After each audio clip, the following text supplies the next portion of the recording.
you got a good friend that will stay right by your side. When you got a good friend that will stay right by your side. Give her all your spare time, love and treat her right.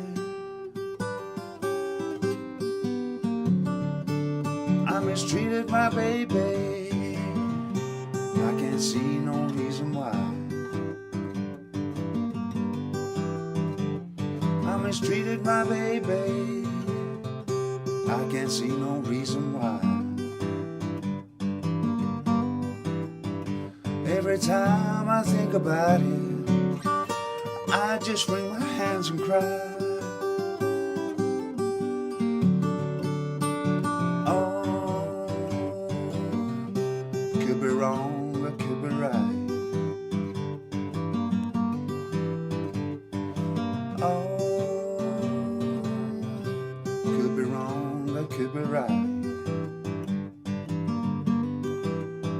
She's a brown-skinned woman, sweet as a girlfriend can be.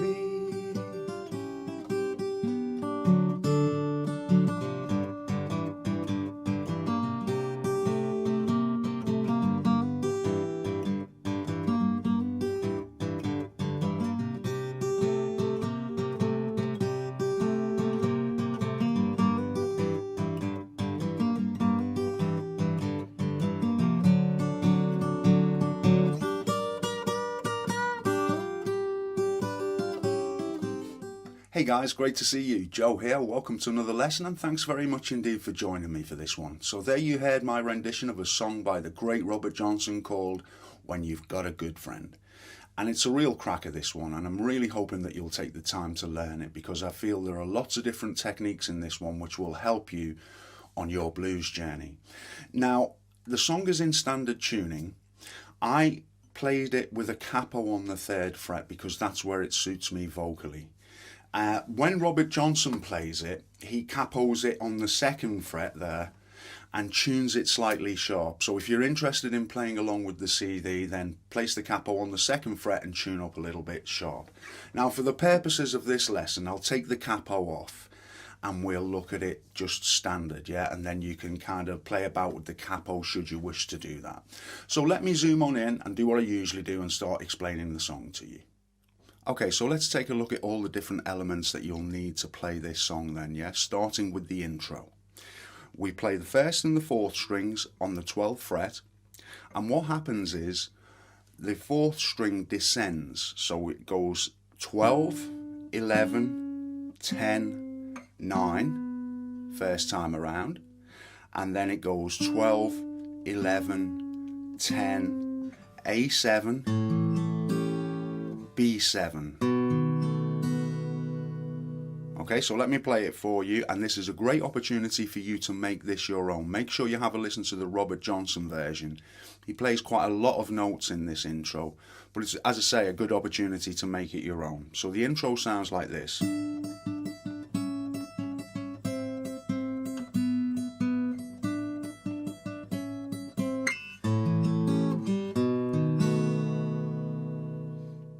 Okay, so we come out of the intro with the A7 and the B7, and that leads us into the verse, which is perhaps the most important part of the song. It's this part of the song where you can either make or break it, because the shuffle is everything within this song. So it's really, really well worth you spending the time on it, because the better you get this, the better the whole song will sound. And just a quick note about the damping techniques here. I'm using quite an advanced technique. It's right and left hand dampening.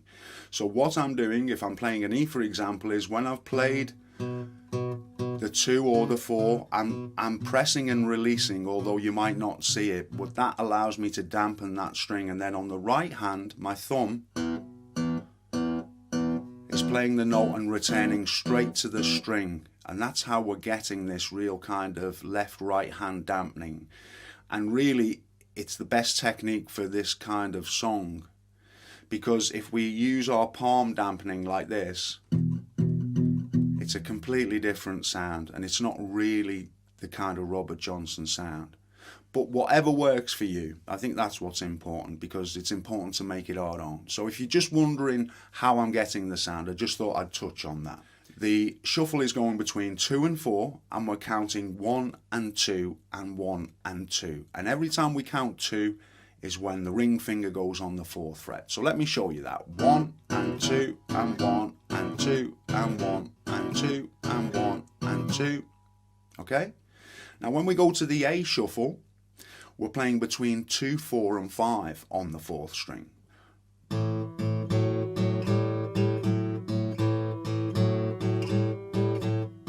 Okay? You want to kind of spend some time getting that shuffle real nice and tight.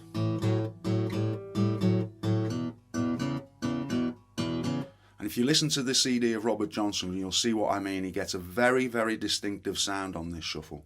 Now when you transition from the E shuffle into the A shuffle, what he does is he plays an open G string, so you get this slowed down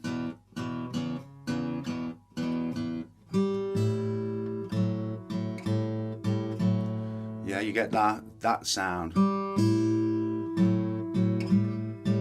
And sometimes he'll play the E once, and other times he'll play it twice, like so.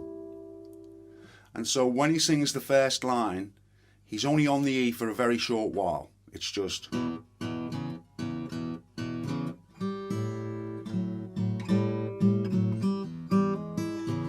now it's at this point that he starts putting in this. Now the way to play this shuffle is to think of an E7 like this, and try and go 1 and 2 and 1 and 2 and 1 and 2 and 1 and 2, because it makes it much easier to then play.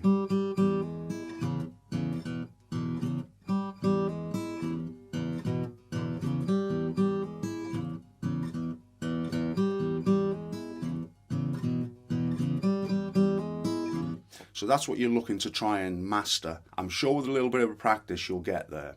And it's no exaggeration to say you could really spend a very, very long time on this shuffle, perfecting it. I've even heard Eric Clapton talk about spending a lifetime perfecting some of the techniques that Robert Johnson plays. So let me kind of play a little bit of this shuffle verse, which leads us into the second half of the verse, okay? So we've got, when you got a good friend, I will stay right by your side.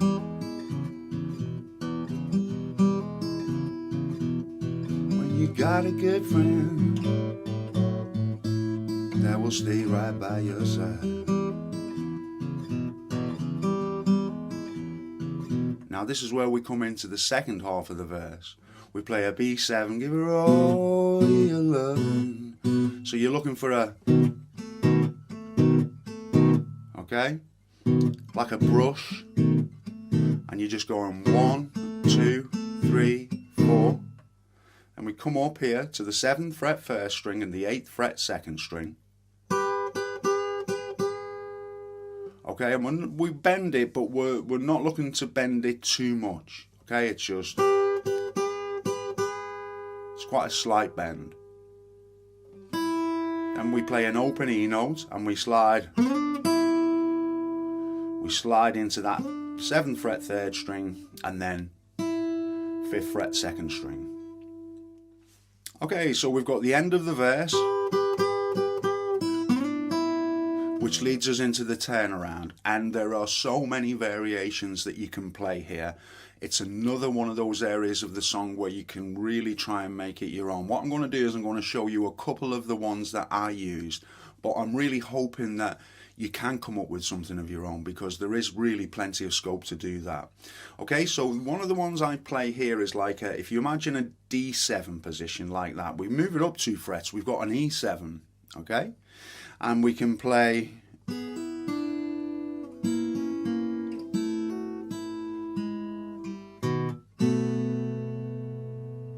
okay, so we're just playing a full E7 and we're pulling off on that ring finger 1st string 4th fret, and then playing the 2nd string. So we got plucking all 3, finishing on the second string, drop it down. I'm just going 3, 2, 1 there, but you could equally go 1, 2, 3, it's entirely up to you. Then we come back to this D7 and we do the same as we did up here. We pluck off on this first string of the second fret. Okay, and then we end on that third string, first fret. So one more time.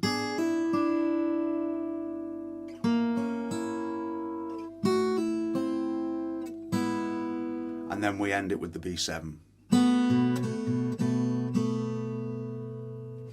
Now turn around number 2, you can play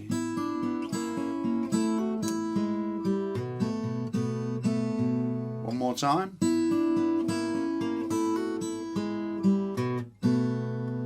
And all that's happening here is we're playing the second string 3rd fret and the 3rd string 4th fret, and we're playing the 1st and the 3rd in unison,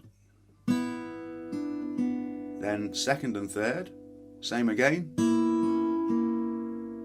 Then we place this down into a D7 again, so the ring finger is now playing the 1st string. And we do exactly the same.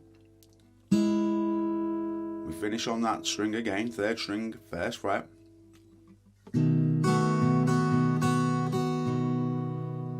Okay, and then like a kind of brushy kind of finish on that B7. And that is a complete verse.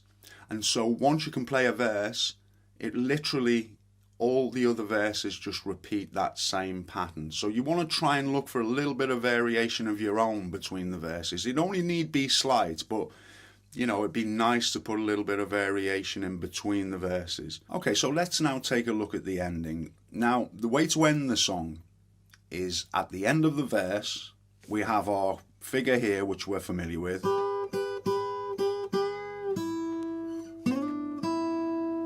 The end of the verse, right? Then we dive back up to where we played the intro and we play exactly the same part of the intro, first part.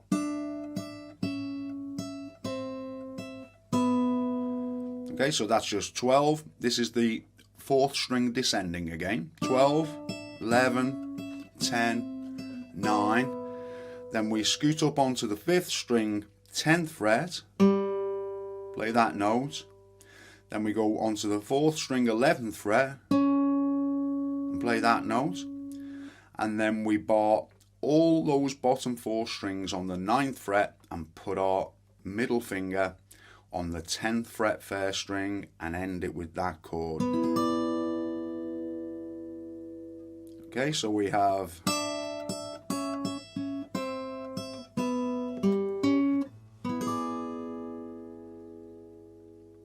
So it's just important to remember that we play that when we come out of the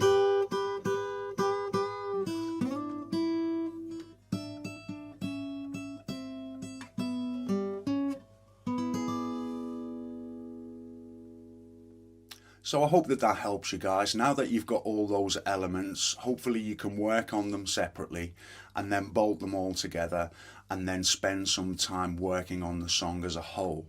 Now do remember that really the shuffle is everything in this song. You're either going to make it or break it with that shuffle. The better that is, the more authentic it's going to sound.